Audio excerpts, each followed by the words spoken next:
So we're back. Glad to see you again. We will be presenting here our second set of pitches. Those of you who are here at 5 p.m. yesterday, 6 p.m. we had an initial 10 pitches. We've got 10 more pitches here to unveil. Then worldwide, they've been selected, shortlisted by from the 211 projects from 26 countries. So we're going to continue. We're going to Greece now. We're going to France and other countries as well for the next 10 pitches. So what I suggest is that we begin, first of all. Those of you who were not here yesterday, let me explain how this is going to work. Each pitch will have 5 minutes, or pitch person, speaker, presenter will have 5 minutes, and we would ask you not to exceed the 5 minutes. So then you'll be able to meet the presenters of the pitches at the marketplace outside to talk more about these pitches, about any financing arrangements. So let's begin then with an initial project from Holland by Akkerfilm in the Netherlands called Loud. Loud from the Netherlands. And one of the key terms here we've like is, what do you do when the world becomes too strong? You have 5 minutes starting now. My French next time I come here. Okay. I'm Aneta Lesnikovska, and I'm the author and the producer of Loud. I would like to show you in the beginning of my project a short extract of a film that was done by the video artist named Thymen Hauer, and it's called MTV Makes Me Wanna Smoke Crack.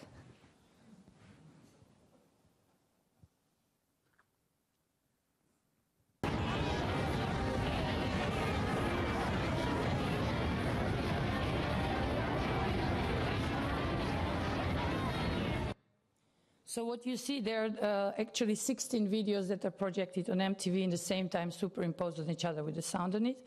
And that is actually the world of Philip, which is the main character of my project Loud. And Philip, as a young kid, he couldn't take the loudness and the aggressiveness of the world around him, so he decided to pop his ears and in that way control the world around him with a hearing aid. So in the film, 30 years later, he, as a grown-up man, switches the world around him on and off. Each time there is certain kind of interaction that he doesn't want to be involved into, and each time he wants to experience things around him differently. The story of Philip is actually a journey, which is one which shows that controlling life and fearing life is something that we all maybe go through. And basically what is important in his case is that he has to learn that by plugging in, it still means that you can still enjoy and have a good life. I will not go too much into details about the story, but I'm very open to everybody who want to hear it. The transmedia experience of the world Loud actually is evolving in different kind of attitudes and surroundings that Philip went through in the period which you do not see in the film, which means from the moment that on his 6th birthday, then 30 years later. So we create an online platform with a text adventure game, which is there. And if you see, maybe I should go back a little bit, this is too fast. So the text adventure game is done in a 2-0 way, where we sort of build the environment, where we ask the main question of each project, which is, what do you do when the world gets too loud? In case of Philip, we know that Philip switches off, but what we do is we want to try and explore the options of the reactions, the primary reactions people have of the loudness of the world. And the loudness of the world that we treat here is the loudness we all are confronted with, not just audio, but also loudness which confronts too much information, too much input, etc., etc. And then at the end of the experience of the game, basically what you can do, or what happens, is that you get your own map of the trajectory that you went through when you were playing the game, where you could sort of experience your own story world or your own universe map, which you can see here in this case is inside of an ear. The other aspect of the transmedia experience is a live event. The live event already kicked off in May this year, and it was fully financed by the Amsterdam Art Fund. And as you can see on the image there, what I did together with my collaborators is we created a sort of gigantic hearing aid, where you could maybe experience the world differently around you the way Philip does. And even if you, of course, do not know who Philip is, that doesn't matter, because what's important is how you experience it in the moment that you're doing the live installation. We chose to do the kickoff during the opening of iFilm Institute, who was our partner of the project, so that we had access to 30,000 visitors for our installation. And there was a website address there, and people could post their own photos and stuff. And which was interesting for us was to see how people experience this installation in all different ways, because primarily the installation was made to close you from the surrounding around you and to communicate with what's happening on the other side of the river, because there is a sender and receiver. Again, too much technical information, but I just would like to get you the atmosphere of how we do this. And basically, the main point of this research of the project is that what we are doing is we are trying to figure out, along with the users, along with the participants, and along with the partners in our project, of how do we deal with the loudness around us. So in the case of the game, we organized Games Meet Film event together with Binger Film Lab in Amsterdam, where we asked gamers from Denmark, Sweden and Holland, and one from Germany, to think with us about how we can tell stories in a way that we could have gameplay, but we could also have the emotion that we do normally experience when listening to music or seeing something which for us emotionally has a big impact. And the results of this game jam that we organized in 48 hours was that actually the need of a game, in a way that we want to do it as text adventure game, is that you need to focus also on bringing it to the next level. So we're going to use this information and we're going to send it out to the world while we are building the game in the coming period.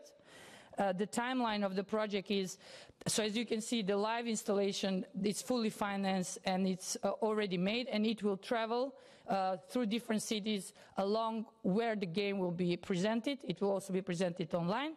The film has 250,000 euro already in place. We're looking for a broadcaster to partner with us for it, and the game will be developed in the coming period.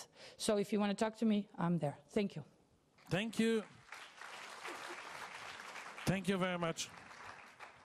Thanks a lot. We will continue now with a French production called Looking for Gold. Looking for Galt and for Galt, and that's full rhizome. So we've been invited here to pitch this in 5 minutes. I'm one of the two authors, directors of Looking for Galt.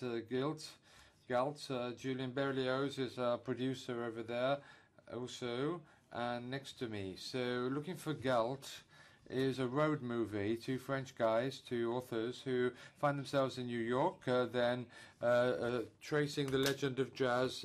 Gabe Magan, who's the author-composer of Hair, the musical Hair, then in 1990 he became a cult figure for iPod and electro generations. After that, then with become brothers.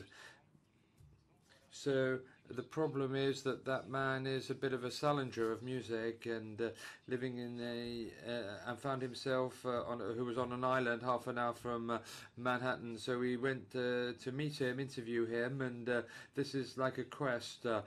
Then where rappers and producers, hip-hop rappers and producers were eager to meet him. To summarize, it's an hip-hop then itinerary to meet this legend of jazz.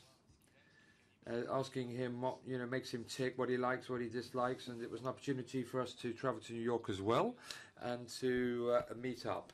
So let's look at a short video clip of Looking for Galt.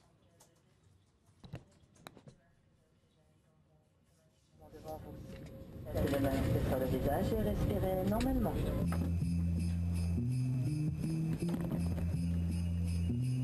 How come you have this little camera here? What is it for?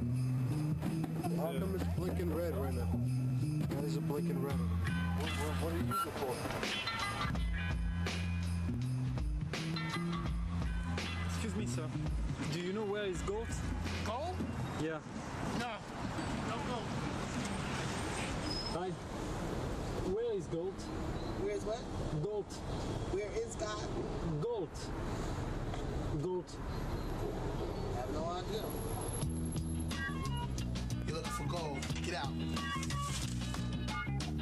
Qu'est-ce que ça veut dire? Garde la pêche. I'm out of here. Go to hell, leave me alone, and take that shit in the butt.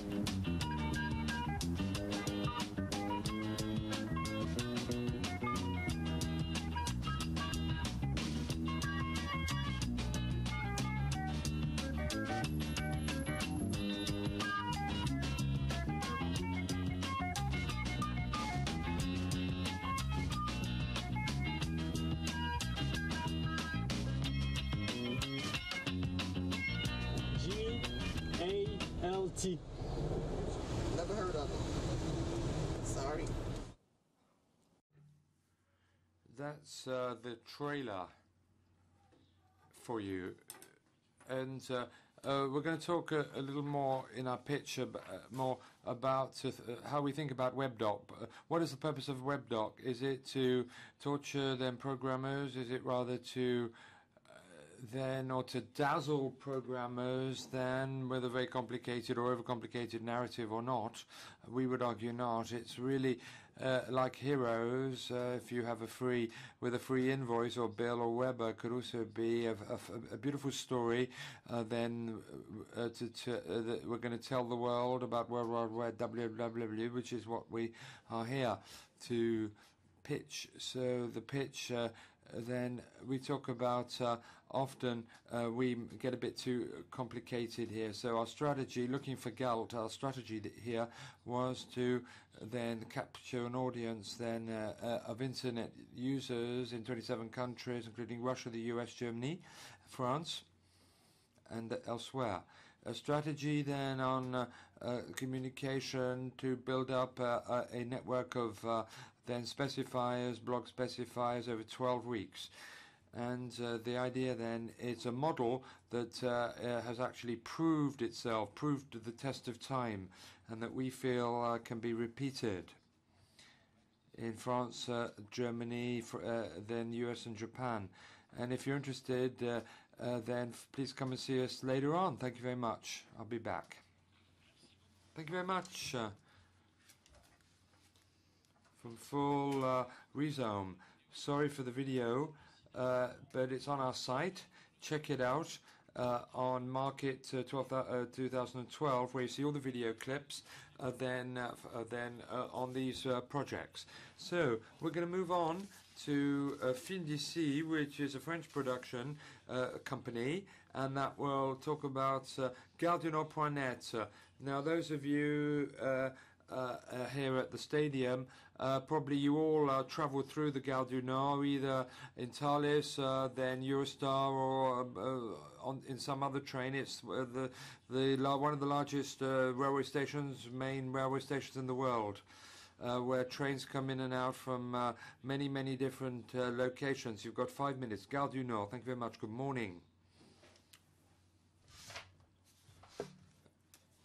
So, glad that you traveled through the Gare du Nord, but maybe you didn't pay much attention as you walked through the Gare du Nord. So the largest European railway station, third largest in the world, 500,000 people who then pass through it every day from cities, subsidiary from then suburbs, 500,000 journeys, 500,000 itineraries, 500,000 hit stories. There are several stories which nest together. We've got the basements, lower areas. That's the area, the metro.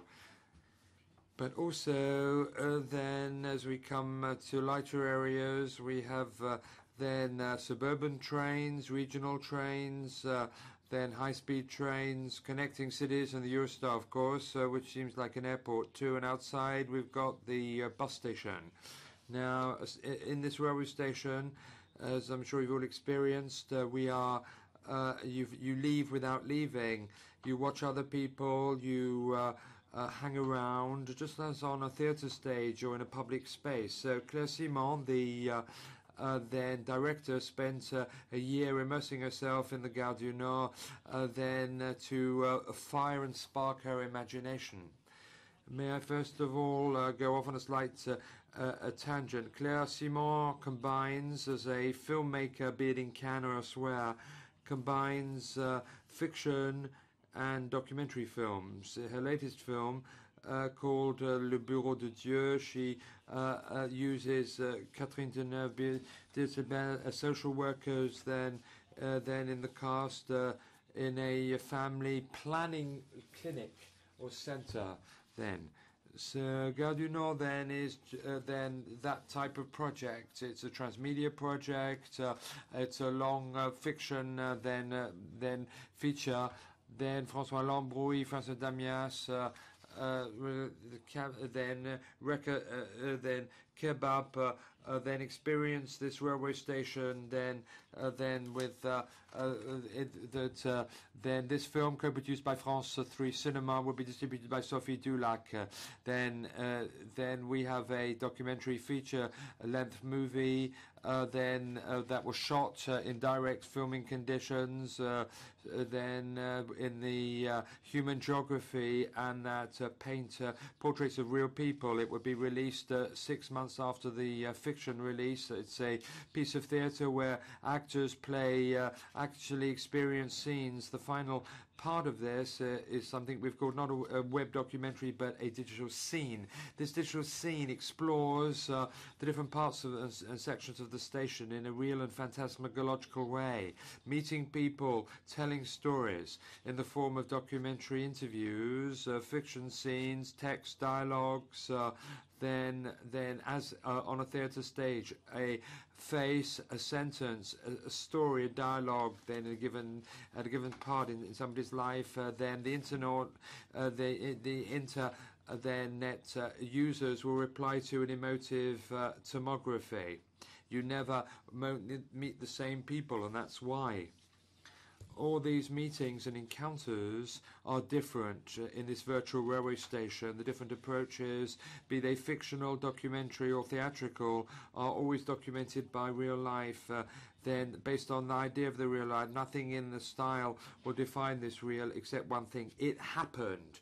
These words, these film people, dialogues are not picturesque. They're beautiful, moving, and terribly true. Why? Because they are part of our own daily real experience. Thank you very much. Merci à vous. Thank you very much to Gare du Nord. So we're going to continue with the next pitch. We're going to go over now to Denmark, that we really liked. Developed by Magic Hours Films, Gwyneth Fitzgerald also. It's a project that is a beautiful one. It's very moving. It's a project that lets children, Afghan children, talk, express their views. With some beautiful pictures. The Mobile Film Festival is something that we develop. We're very interested in this type of mobile project, transmedia project that gives us another view then on this country, Afghanistan, which is in a very painful part of its history. My name is Henrik Grønnet, and this is my co-producer, Cecilia Valsted. For the last 3 years, we have given 30 civilian Afghans living behind the frontier a mobile phone with an HD camera in it. And that has so far resulted in 300 hours, more than 300 hours of footage. It's a way that we want to show the daily, everyday life of those people in which country we have been battling in for longer time than in any other war in this century. Since it's a huge international operation, everyone here, I'm sure among you, will know soldiers or friends of soldiers who has been there. But what about the people that we came to help 10 years ago? How are their feelings? What do they think? No one knows, because no one has got the chance to hear them. Either we have heard reports from our soldiers, or we've seen interviews with civilian Afghan people made by embedded journalists and with an armed soldier in the background to protect the journalists. And is that then the true picture we get? And if we go beyond the frontier ourselves, we risk being shot or kidnapped. So what we decided to do was to give the mobile phones to the civilians themselves. This has resulted in an extraordinary feature documentary film which will be launched in November in 8 European countries. But the film, we only see that as part of this project. The web project will be launched around the film and will continue up until the last Allied soldier have been withdrawn in 2014 with weekly updates. We will keep on filming, we'll keep on editing, and it will be interactive. I'll try to show you an example of how we'll make the interactive part. It's very simple, but hopefully also effective. Because after the film, people will have the possibility to ask questions to the filmmakers. And for instance, we have a name here. We say this is Rosa from Germany, who like to know how strong the Taliban is. This is a question taken out. And then the filmmakers can go out afterwards, film people, or to just reply on camera on the questions coming from the rest of the world. And let's try to see if this was an example. One of the we actually have some film from the feature film about Afghanistan and about the Taliban, and let's try to play that clip to show how it can work.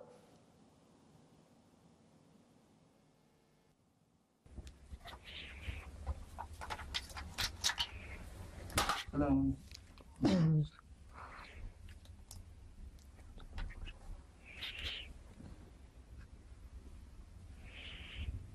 Agora com o banho vou fazer daí. Boa. Chega, vou sair daí. Boa. Assim.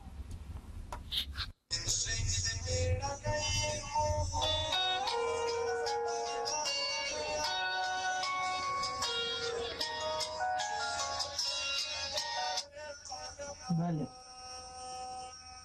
Salam alaikum. Sanga joga. Shukr Allah ta'ala. Sara pokoknya saja tepat sekali Bu. څنګه سکار پروسه اسې د ان شاء الله مخه توريږي یو څنګه په پورته کوي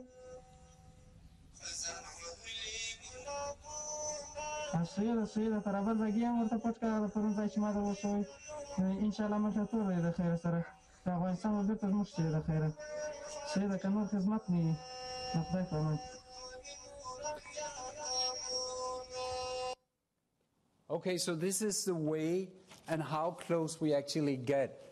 And I bet you have not seen things like that before. We also have a family caught in the middle of the war with actual shooting taking place over their heads when they're hiding in the basement. So this is how they experience war, but there are also a lot of pictures, a lot of film about ordinary people's life, weddings during this wartime, or it can be how they just it's a very beautiful country, Afghanistan, and these are beautiful people, and they have a lot of humor. We have things where they're doing bodybuilding. We have all kinds of close encounters from these civilians. So that's what our project will show. We'll also be approaching universities and higher educations where we already got interest from several places in Europe and the US. So it will go into themes like corruption, like Islam, military prisons, opium production, but seen from these people themselves. Even soldiers have approached us after hearing about the project and said this is fantastic for them because they can actually get a first-hand encounter in what the people are like that they are going to be out protecting or battling against. So if we can also get the soldiers to actually start understanding what it is they're up against, I would say that our mission will be accomplished. We have now a budget of 200,000 euro. Out of that, we have 60% secured now. So we are very eager to talk to some of you on getting the rest of the funding in place. And also make the package with the film, with the web going on. So we feel that we are doing history in the making right now. Thank you. Thank you very much. Thank you. Thanks a lot. Now, we've got other videos on the site that you should check out. As our previous speaker suggested, scenes of children, of life, and not only of death and war. So we're going to, What Media is our next project, picks Ukiyo. It's the world of it's the stories of a floating world, telling the story of manga in France and how successful it was. Manga is, of course, a Japanese comic strip concept. Good afternoon, everyone. I'm the author and director of the stories of this floating world, and then this is a project Ukiyo-i. Jean-Pierre Kidet, producer at What Media, then WAC Media, then Cross Media Agency project that we are producing with Quad Media, who's the manga then editor, publisher, and broadcaster on the French market. Ukiyo then focuses on piracy and cultural content on the internet. Then basically the pirates are known as fan sub teams. Usually the time when major audiovisual industries demand status to prevent illegal distribution of content on the internet, the world of manga is a singular case in the international arena. Fansub teams, groups of interconnected individuals with ages ranged from 14 to 40. Then France is one of the major markets that is just in front of Belgium and Switzerland, for that matter. Now, today, major industries are trying to stamp out piracy, but then piracy has trying to limiting the offering today. The initial desire driven by providing access to a culture with little or no previous broadcast turned in a hazy border that operates in the fringes of legal rights and respect to authors. On the other hand, the world of these passionate individuals become the measure and inspiration for future official releases by providing a most relevant research on the manga genre and being produced in the midst of its own. Then coming to France, where viewed as going to enter the fan sub world. So episode 1, then where you can see the manga, and then this world of clouds, a feed on the history of Japan. We see how creators and consumers come together in a world of escapism. And an urban landscape, episode 3, how young French, Japanese young people can hope for a brighter future. Episode 4, the pirates, to see how creators, Japanese animation, are changing cultural codes on the internet. Regarding broadcasting, we've provided a platform here. Then a multi-device platform, web-based. We're going to be using a set-up box with partners that are now being finalized. In addition, we'll be using a second screen with its own player, and importantly, in the project, there will be an artistic infrastructure that will be available at the George Pompidou Centre next year. So it's an interconnected world. We've shot and released this in with a camera at 360 degrees. The main protagonists are very much immersed in the world. 360 degrees, offering us new narrative options and broadcasting options.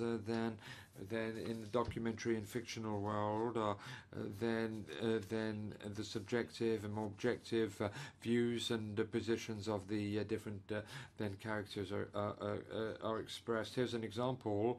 There we have a technology partner. Their Dedicas, which is a camera exists on the market today. You'll notice that you've got all the codes. To tell the story in 360 degrees. So that required a lot of work, and does still require some work on content, on narration, and on filming, and on sequencing. Now, budget-wise, we have a total budget of 409,000 euros, of which 888 euros, 1,000 euros then already then secured. Then here are the different partners. We've got the Institut Français, Pierre Schaeffer, the French. We've got Microsoft Research and the other players there whose then logos appear on the screen. And we hope that they will help us with the production. Thank you for your, thanks for listening, and if you have any other questions, we'll be free to answer them. Thank you very much.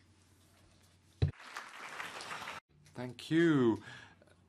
Well, technology, thank you to them. Another, now Greek project, we welcome Greece. We welcome then what crisis? What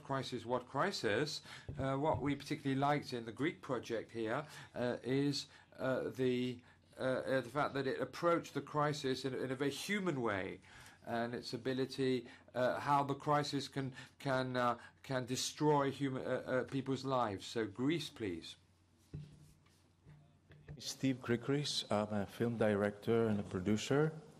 And with me are two collaborators, Annabelle Aronis, who's a producer, and Vilma Papasava, who's a journalist.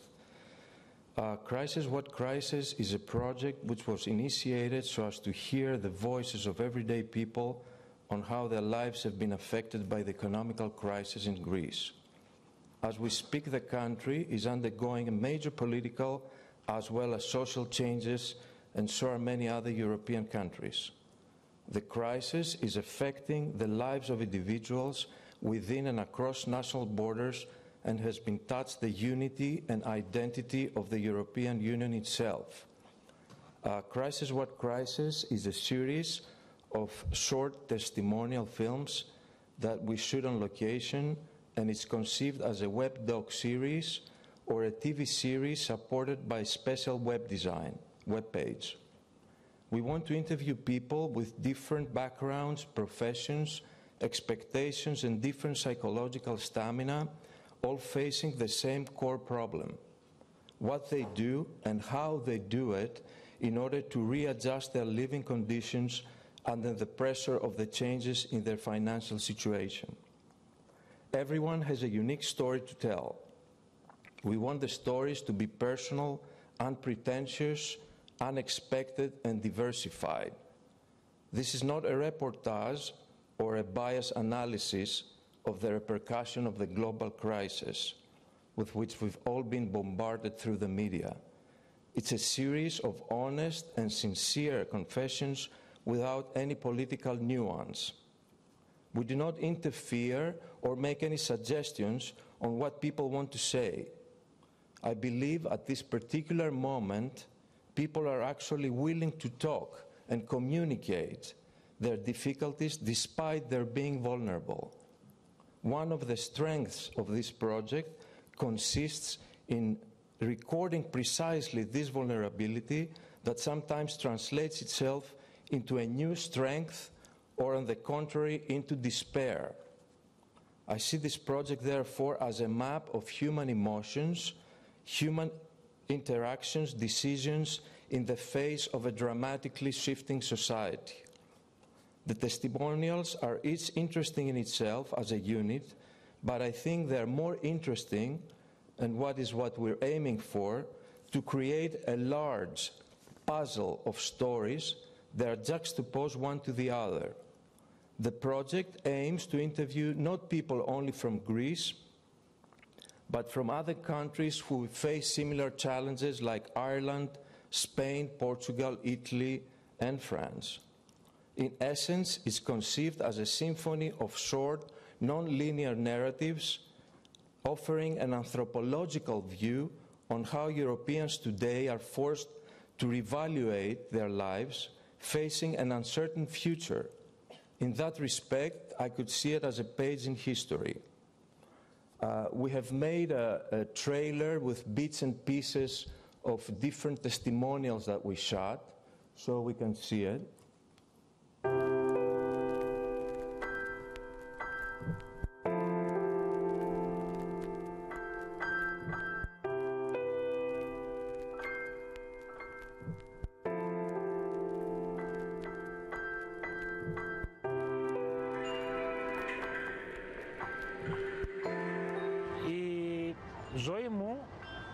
άρχισε να αλλάζει όταν ξαφνικά έχασα τη δουλειά μου. Το 2011 χρωστούσα πολλά ενίκια και από τη μια στιγμή στην άλλη βρέθηκα στον δρόμο. Αισθάνθηκα ότι έφευγε το έδαφος κάτω από τα πόδια μου. Μάζεψα λίγα ρούχα, λίγα βιβλία, 10 βραστά αυγά και με 3 ευρώ και 70 λεπτά βρέθηκα μια νύχτα στο πάρκο. Το να βλέπεις τους ανθρώπους σε αυτήν την κατάσταση σε μια χώρα με τόση ιστορία είναι πολύ στενάχωρο.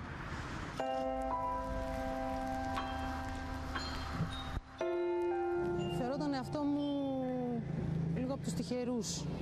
Το σπίτι μου δεν κινδυνεύει να μου το πάρουν οι τράπεζες, ας πούμε. Είμαι σε μια εταιρεία η οποία φαινομενικά αντέχει. Βέβαια έχω υποστεί 2 μειώσεις στο μισθό μου μέχρι σήμερα. Πράγμα που έχει επηρεάσει πάρα πολύ την καθημερινότητά μου. Έχω σταματήσει τις πολλές μετακινήσεις, διότι η βενζίνη κοστίζει. Δεν υπήρχε κάτι που να μας κάνει να προβλέψουμε το πού θα καταλήγαμε σήμερα εδώ στην Ελλάδα. Πιστεύω ότι η ζωή μας θα είναι έτσι από εδώ και πέρα. Και αυτό, ναι, με φοβίζει πάρα πολύ. Η φυλή μας έχει μάθει να επιβιώνει στα δύσκολα. Και δεν σας το κρύβω ότι παρόλες τις δυσκολίες έχω αισιοδοξία για το μέλλον. Ναι, πιστεύω ότι μπορούμε να κάνουμε τον κόσμο καλύτερο.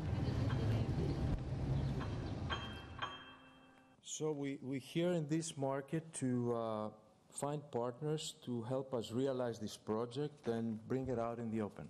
Thank you very much. Thank you very much.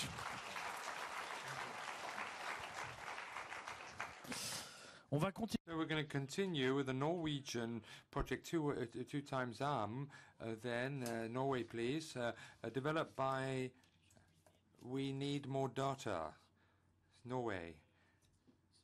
It's a project that we thought was very global, very transmedia. I'll let you then pitch it for us more in detail. Ready? Okay. Hello. Can you see me? Like this. Okay. So thank you first of all for inviting us here to pitch this project.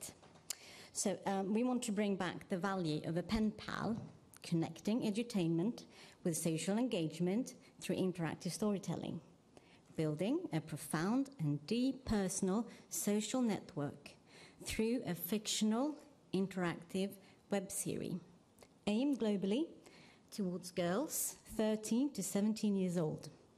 In this web series, we meet 2 different girls, both called Am. They are living in 2 different places on this earth, and they don't know each other yet. Please play the video. There is a myth saying that somewhere in the world you have a double.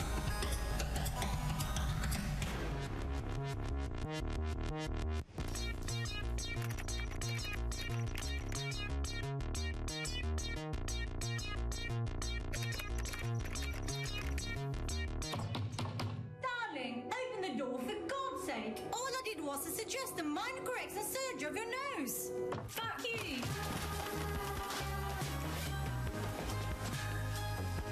You are late. Take out the trash.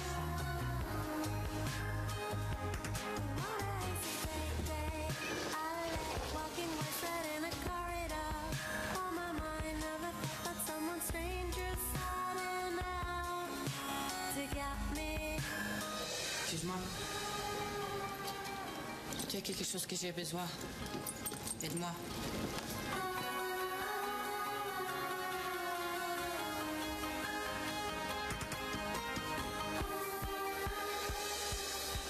Excuse-moi. Tu as quelque chose que j'ai besoin. Aide-moi.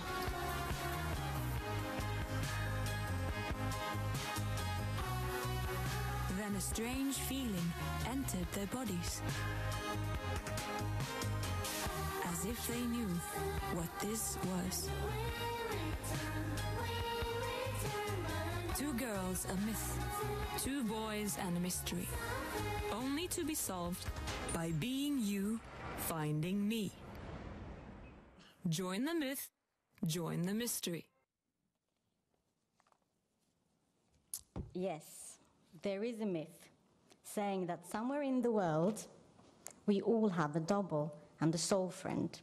And that is the core idea of 2 times Anne.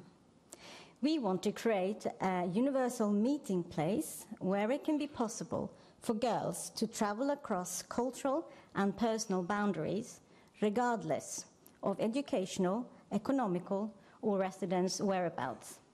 We will build a community by heightening the web series episode content with 2 times Anne video blogs and website. The 2 times Anne's asks directly their audience for support, advice and help, inviting them to collaborate and share their own stories. Selected responses will be used and explored in future content of 2 times Anne, so the audience feels a part of the show and they feel valued and heard. When the 2 times Anne gets involved in a mystery, the content expands with clue hunting and further collaboration between fictional characters and the real girls to get to the bottom of this mystery. When watching 2 times Anne episodes, there will be a symbol appearing on the screen when the story or dialogue is heightened with a topic, a question, an idea, or a mystery clue. When you click on the symbol, the audience will be directed to a website where more information will be found. The information provided on these websites will always be explored and referred to in moving the 2 times Anne content forward. The purpose of 2 times Anne is to make our audience learn and have fun, but most of all, it is about connecting and sharing stories. And that's what's important. We are a small think tank company of scriptwriters and digital content developers, and we are looking for producers and channels and investors who want to develop 2 times Anne further with us. So if you're looking for your double or soul friend, come and talk to us, and we can share our ideas. Thank you for listening. Merci beaucoup. Very much. Thank you very much. We're going to continue with a French production here called I Goth My World. Those of you may have seen it in the workshops yesterday with Escrime Bomb, who explained how it was able to crowdfund for this project. Then everything you've never dared to ask about the Gothic world, now's the opportunity. Quickly, my name is Bevies. I work for Capital Production, and we are going to a cargo cult production. We have Mr. Enzo there, who will introduce himself immediately after the video. 1, 2, 3. Dance with me. 1, 2, 3. Move your feet. 1, 2, 3. Dance with me. 1, 2, 3. Move your feet. 1, 2, 3. Feel the beat. 1, 2, 3. Fuck me. 1, 2, 3. Dance with me. 1, 2, 3. Move me.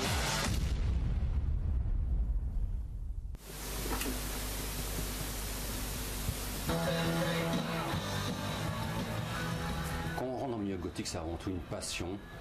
C'est une passion, c'est de la musique, c'est des rencontres, c'est quelque chose qu'on vit pratiquement au quotidien et qu'on n'a pas forcément envie de partager, parce que partager ça avec tout le monde, ça serait peut-être le perdre aussi, quoi. Donc je dirais pour vivre heureux, vivons cachés quelque part. C'est un côté théâtral effectivement qui passe par l'image, vu l'importance du look, mais qui serait bien vite si on n'y ajoutait pas des références littéraires. Sans littérature, le milieu, à mon avis, ne perdurerait pas. Je vous cite Musset, les chants les plus désespérés sont les chants les plus beaux, et j'en connais qui sont de purs sanglots. N'importe quel gothique pourrait se retrouver dans cette citation.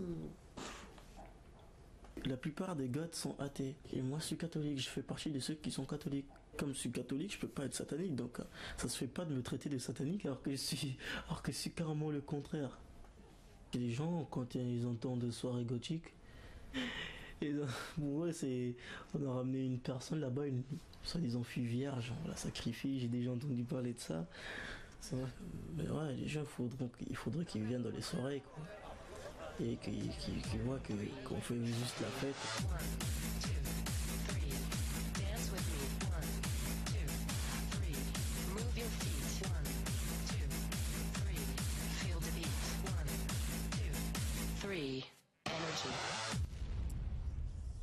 Bonjour à tous. Hello everyone, good afternoon. Very glad to be here to pitch this project before you. Now, let's see how all this began. The three authors initially in the project, all three were students. Two studying journalism, Guillaume Mervet can't be with us today, unfortunately. Guillaume and myself and Avril, a graphic artist student.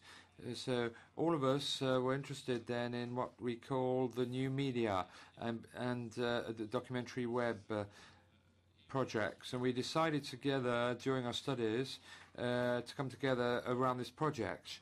Now, how did we get there? Well, we found an event, discovered an event called the National then Festival of Gothic art in a small town then in Alsace near Strasbourg. It's a movement called it's a contra-cultural subculture movement that has been around for some 30 years. It all began then at the end of the 70s, at the beginning of the 80s, on punk culture, and has continued to the present day. It's a movement that is a cult, but continues to exist. Then subculture then becomes mainstream culture often, but this is not so in this instance. In this case, it's a movement, two movements that cohabit. And then the more we got into the clubs and the festivals, be they in Germany or in the cellars of Paris, we discovered a world that was very rich, varied, musically in terms of dress code, and culturally. And a story then that we tell in the documentary is that we met a musician called Marie Dinah, an Irish then a musician who then told us about her experience in Ireland on a project.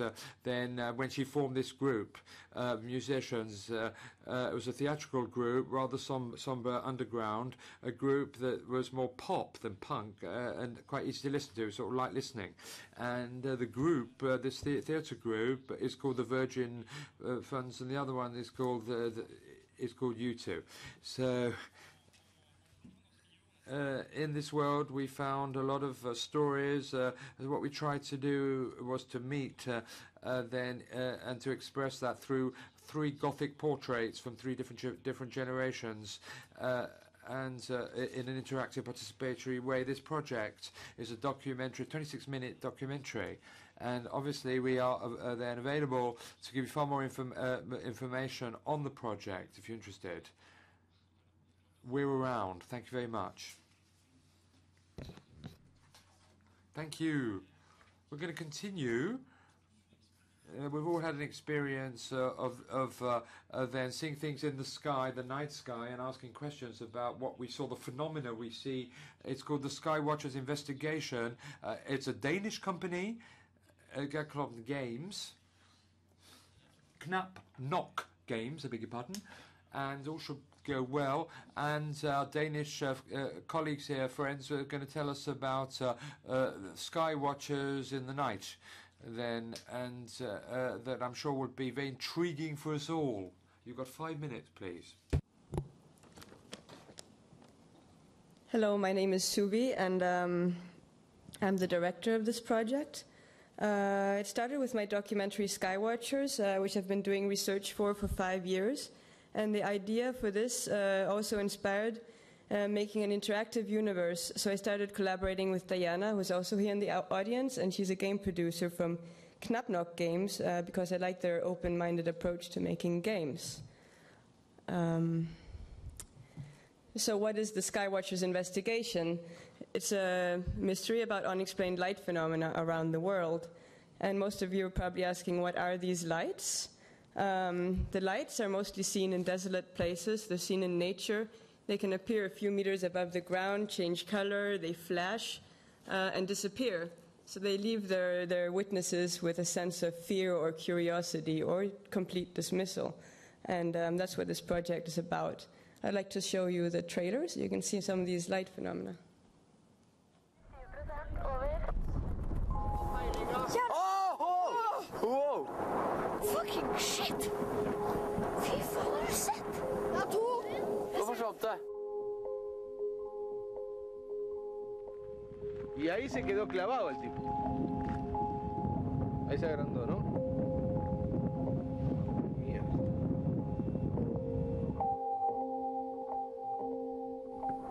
Fy faen, har du sett? Der, ja! Hei, det beveger seg! Hei! Sjekk! Sjekk det! Faen i helvete!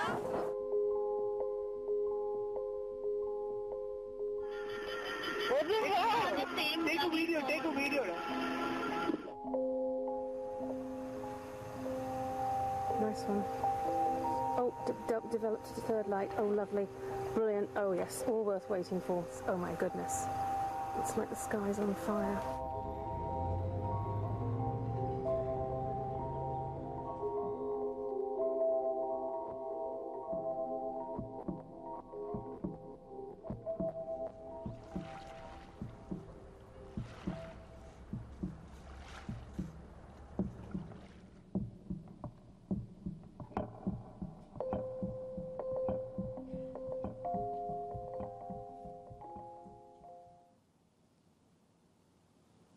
Yeah.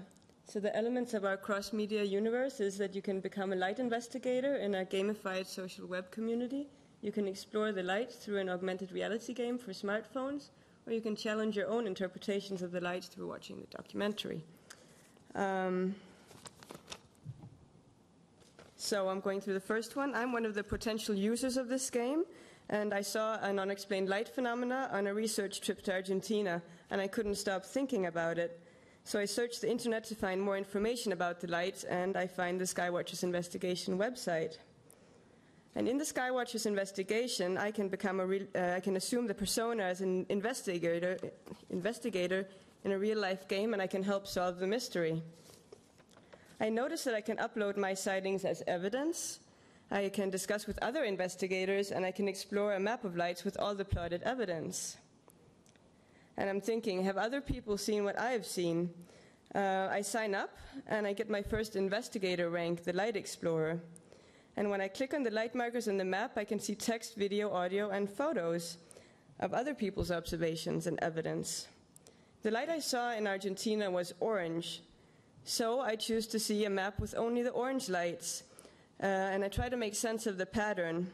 I notice that there are clusters of lights in some areas, and I can zoom in on this in detail. And to me, it seems that the orange light are always connected to mountain areas, so I write this on the discussion board. I can earn points in higher investigator ranks through my activity.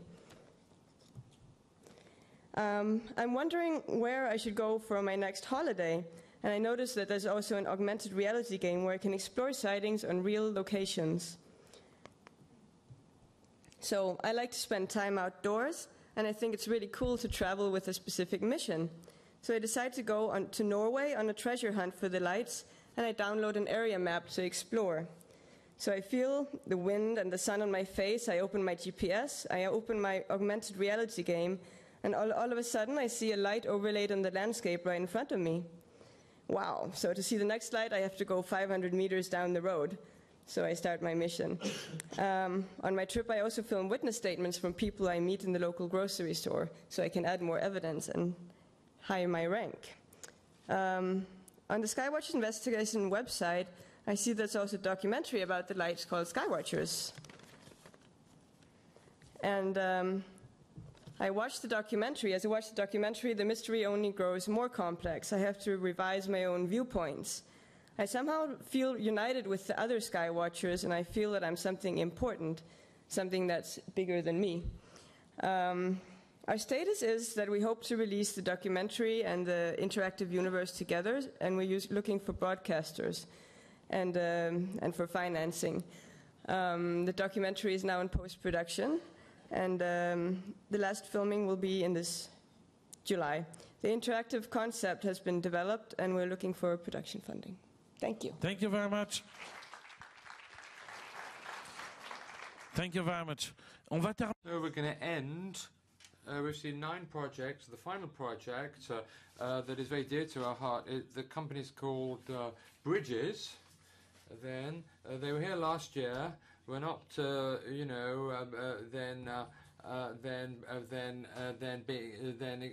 experiencing favoritism. They have excellent. It's called the Sum. They have a great project called the Sum, Transmedia Project. The Sum. Thank you very much. Good afternoon. We're very glad to be here again. So Sum initially was for teenagers. Then in the 16-year-olds, and we had to go and find them. Where could we find these people? And there were two types of situations here. First of all, was in the school toilets, which is just outside then a social context, and that's where people will gossip, then complain about bad marks they got at school or in the classroom.